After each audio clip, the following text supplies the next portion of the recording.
ിലേക്കാണ് കൊയിലാണ്ടിയിൽ നിർത്തിയിട്ട കാറിന് പിന്നിൽ ലോറി ഇടിച്ച് 2 വയസ്സുകാരൻ മരിച്ചത് വടകര ചോറോട് സ്വദേശിയായ മുഹമ്മദ് റഹീസാണ്. ടയർ പഞ്ചറായതിനെ തുടർന്ന് നിർത്തിയിട്ട കാറിന് പിന്നിൽ ലോറി ഇടിച്ചാണ് അപകടമുണ്ടായത്.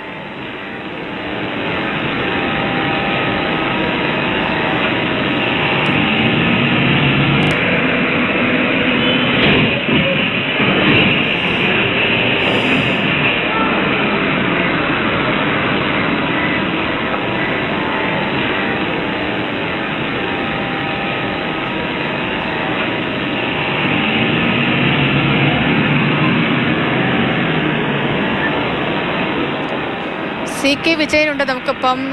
സി കെ, പേടിപ്പിക്കുന്ന ദൃശ്യങ്ങളാണ് ഈ പുറത്ത് വന്നിരിക്കുന്നത്.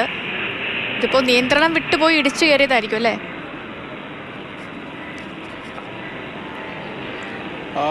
നേരത്തെ കണ്ണൻ റിപ്പോർട്ട് ചെയ്തതിൻ്റെ തുടർച്ച എന്ന് തന്നെ വേണം ഇതിനെയും പറയാൻ. കാരണം ഇത് നോക്കൂ, അമിത വേഗത്തിൽ വന്ന ഒരു വാൻ അത് ആദ്യം മറ്റൊരു വാനിനെ ഇടിക്കുന്നു. അത് ചേർന്നാണ് പിന്നീട് റോഡരികിൽ നിർത്തിയിട്ടിരിക്കുന്ന ഒരു കാറിന്, ഈ വാഗണർ കാറിനെ ഇടിക്കുന്നത്. അവരാണെങ്കിൽ ഇതിൻ്റെ ടയർ പഞ്ചറായത് കൊണ്ട് വഴിയരികിലേക്ക് മാറ്റി അവിടെ നിന്ന് അതിൻ്റെ പഞ്ചർ മാറ്റുന്ന തിരക്കിലായിരുന്നു. അപ്പോഴാണ് ഇതിൻ്റെ പിറകിൽ വന്ന് ഇത്തരത്തിലൊരു ആഘാതം ഉണ്ടാകുന്നത്, അല്ലെങ്കിൽ ഇടി ഉണ്ടാകുന്നത്. അതിലാണ് ഒരു കുഞ്ഞ് മരിക്കുകയും 8 പേർക്ക് പരിക്കേൽക്കുകയും ചെയ്തിട്ടുള്ളത്. സാധാരണ രീതിയിൽ ഇത്തരത്തിൽ ഒരു റോഡിൻ്റെ അരികിലൊന്നും സുരക്ഷിതമെന്ന് കരുതുന്ന സ്ഥലങ്ങളാണ്.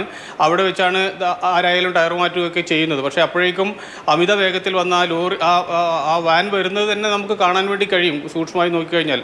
ആ ഇടിയുടെ ആഘാതം എത്ര വലുതാണ് എന്നുള്ളതും നമുക്ക് ആ 2 വാഹനങ്ങൾ, ഈ വാൻ കാറും അതോടൊപ്പം തന്നെ അതിന് മുന്നിലിടിച്ച വാനും അവിടെ ഉണ്ടായിരിക്കുന്ന പൊടിയും എല്ലാം തന്നെ നോക്കിക്കഴിഞ്ഞാൽ നമുക്ക് മനസ്സിലാകും അത്രമാത്രം വലിയ ആഘാതമായിരുന്നു. നമ്മുടെ ആ CCTVയിൽ പോലും അത്രയും വലിയ ശബ്ദം പോലും നമുക്കതിൽ കേൾക്കാം.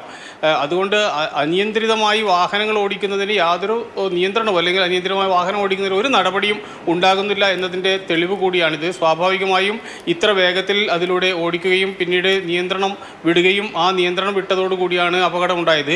8 പേർ ഒരു അപകടത്തിൽ പരിക്കേൽക്കുന്നു. അതിൽ 2 പേരുടെ നില കുറച്ച് ഗുരുതരമാണ് എന്ന വിവരമാണ് ലഭിക്കുന്നത്. ഇവരിൽ പലരും ടയർ മാറ്റുന്നതിന് വേണ്ടി മറ്റു റോഡിൻ്റെ അരികിലേക്ക് കാറിൽ നിന്നും ഇറങ്ങി മാറി നിൽക്കുന്നവർ കൂടിയാണ്.